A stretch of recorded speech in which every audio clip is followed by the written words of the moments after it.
guys, welcome to the Mirja Vahala Art Studio. I thought that for Mother's Day we might want to paint some flowers and have some fun using these different kind of painting techniques to do this flower. Um, I took this photo of these gladioluses in my husband's garden, and the sun was just shining right through and it was creating such wonderful light. I felt really inspired to do this. I also wanted to make sure when I did this painting that it would be kind of organic looking without trying to be too realistic. So for the background, I used something called Flow Release, which is a medium that Golden makes. You can buy different kinds of mediums from other companies as well. But what it does is it thins the paint down to a certain consistency. And when you take rubbing alcohol or isopropyl, whatever it's called, you can spritz it onto the paint and it makes all these really interesting marks while the paint is wet. So I wanted to try that along with glazing methods, and then also have some fun with contrasts of, these thin layers of glazes with thicker chunks of paint, and the cool and the warm and the dulls and the brights. Anyhow, this painting actually didn't take very long to do because I wasn't trying to be perfect with it, but just more playful. So I hope you enjoy this video, and if you like it, please subscribe and get notice of new videos, make comments, and pass it on if you want. Okay, take care. Let's get started on fun painting techniques, Gladiolus for Mum's Day. What is really fun about doing this painting is keeping it quite abstract. By following the techniques in this video, you'll find out how easy it is to make an amazing background for flowers. After placing a basic drawing with a pencil, I turned the canvas around and I sprayed water on the back. By spraying water onto your canvas, it helps to slow down the drying time of your paint. To further add open time to do the painting, I added some GAC 500 that was mixed with glazing medium onto the surface of the canvas. Glazing medium is a retarder. This first layer of Hansa Yellow medium is actually mixed with Flow Release, a product made by Golden. As the name Flow Release implies, it makes the paint have more flow.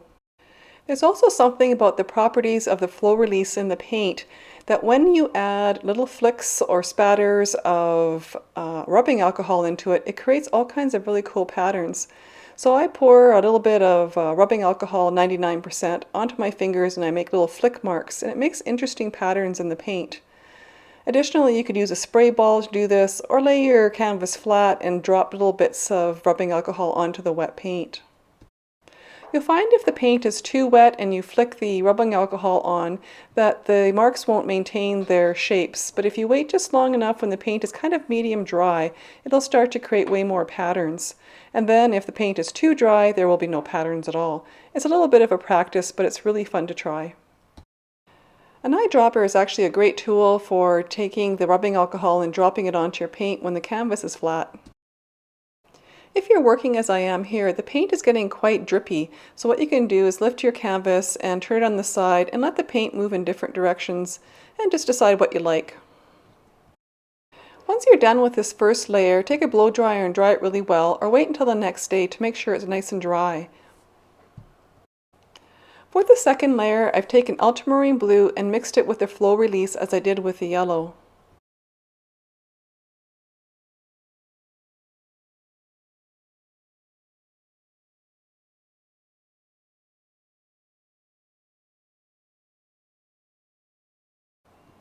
I also resprayed the back of the canvas with water.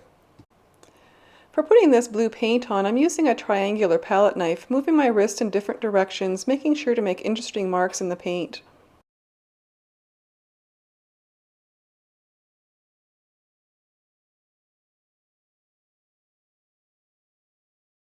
I'm a huge fan of negative space painting. That means to paint around the positive form, in this case the flower, the gladiolus. And again, I'm using the 99% rubbing alcohol to flick marks into the wet paint. I also use color shapers to make further marks in the wet paint. The great thing about negative space painting is that you can use your background color to create color continuity. The other nice thing about the yellow background is when I add a transparent layer of ultramarine blue on top of it, as I'm doing now, it actually creates a nice blue-green. I like that the ultramarine blue has a little bit of dullness to it when I add it onto the yellow, making it quite natural looking. If I had used phthalo blue, it would have made a really super bright green, which I wouldn't have wanted in this case.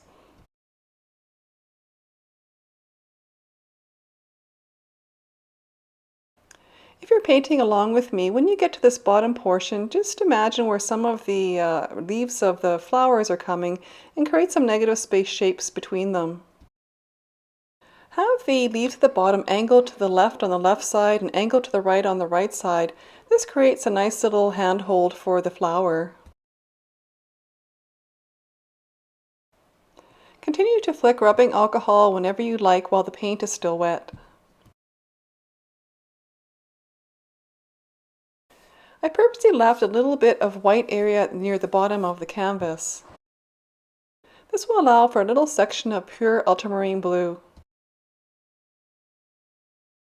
When painting between the leaves, make sure to do some narrow marks and some wider marks.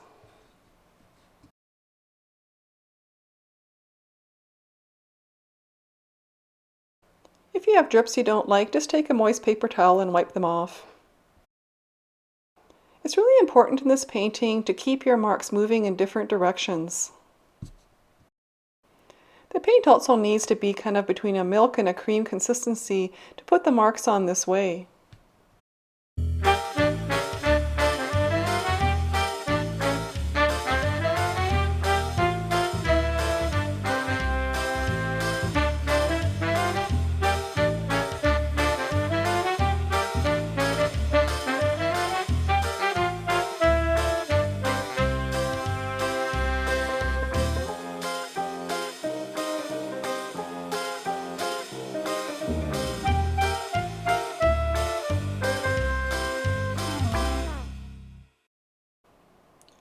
I have a great photograph that I took from my husband's garden, and this gladiolus was just magnificent in the light.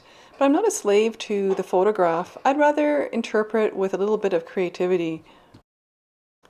The small marks in this painting are very important. They create a balance to all the big shapes.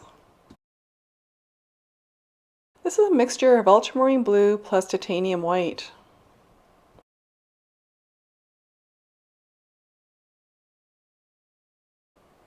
Once the ultramarine blue is dry, you're going to take phthalo blue and put a glaze over top of several areas, as you'll see coming up. Phthalo blue is a really strong color, so I have a moist paper towel in my hand ready to rub back whenever I need to. I can see while I was filming my light must have got knocked, so it's a little bit to the side of this, but this is only for a short time, so bear with me. As for the first two layers, I thinned this paint with flow release.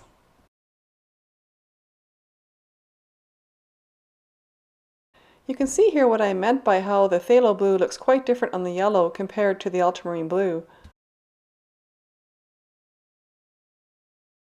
I continue to add broken marks of the phthalo blue and making sure that the stalks or leaves, whatever you call that on the gladiolus, are flowing from the left to onto the left side and to the right on the right side.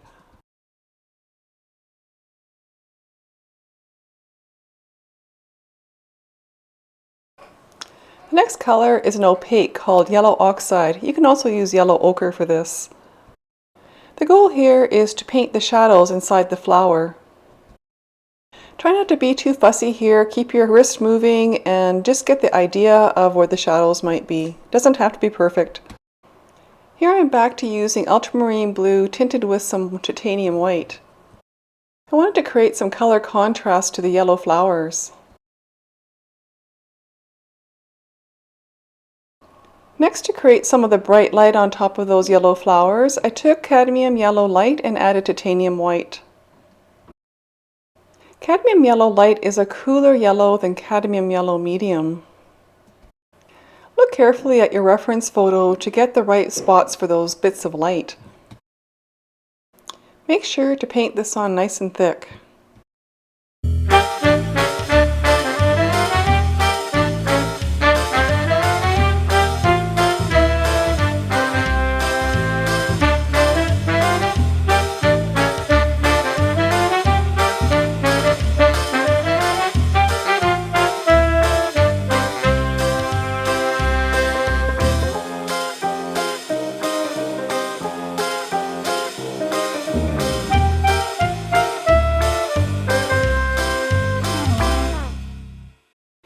I've mixed a yellow-green by using ultramarine blue, some cadmium yellow light, and some white.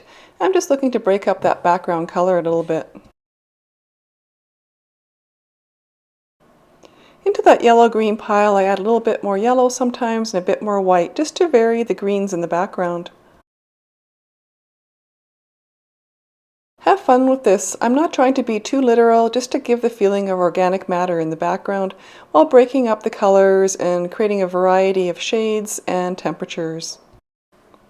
I also want to give a sense of the light being near to the top of the flowers so that it's a little bit darker at the bottom of the painting and moving a little bit to more light at the top right.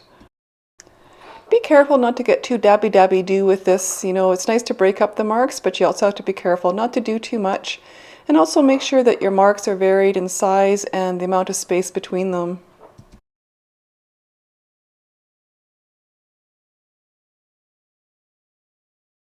For contrast, I'm adding a duller green on side of some of the brighter greens. Oranges and red oranges can be great for dulling greens.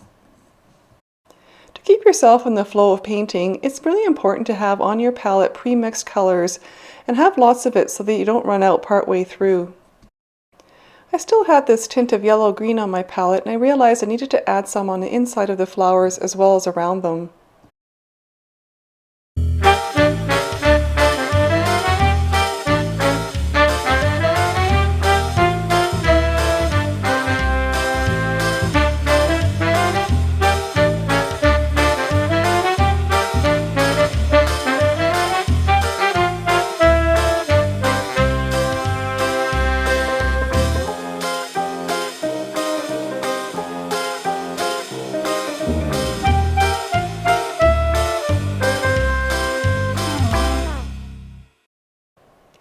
At this stage of a painting, it's good to do assessment of color continuity, and I could see that I needed a little bit more of that tint of ultramarine blue added to other places in the painting. At this stage, when I'm doing the assessment of color continuity, I step back often and get a global look at the painting. It always amazes me how different the colors on a painting will look close up as opposed to further away. The next layer of color is a glaze of quinacridone magenta. The magenta will dull and darken the greens. For acrylic glazes, I like to use a soft synthetic brush. The magenta is also adding another range of colors to make the color more interesting. Some of the blues will now be violet. And a dull orange will be created where the magenta hits the yellow areas. As the background colors get dulled and darkened, the gladiolus flowers stand out even more. This magenta glaze, I didn't add any flow release, but you could do that and give it a try and see how it looks. I love the rim light on the unopened gladiolus flowers, so I took some white and a little bit of that cadmium yellow light and placed some rim light around those.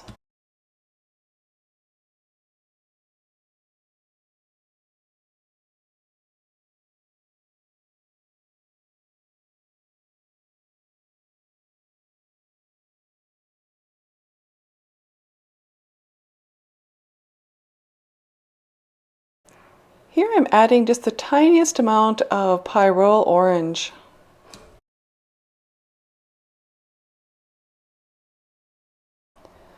One of the things that the Impressionist painters used to do to create a sense of light was to place warm and cool colors next to each other in the same value. So here I'm placing a tint of magenta on top of the light colored yellow areas of the flowers. This will create a nice glow. I'm using a broken color technique, making sure that there's more yellow than the pink.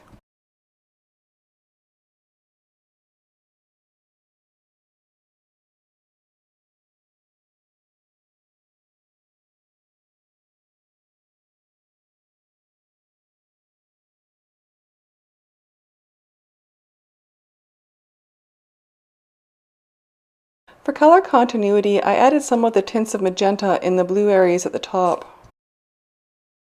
I decided to add a darker tint of the magenta onto the sides of the unopened flowers. This magenta tint is a complement to the green, so it creates a nice little zing. Creating contrast in painting is where it's at. So what I want to do in this painting was to have passages of smooth and more bumpy paint.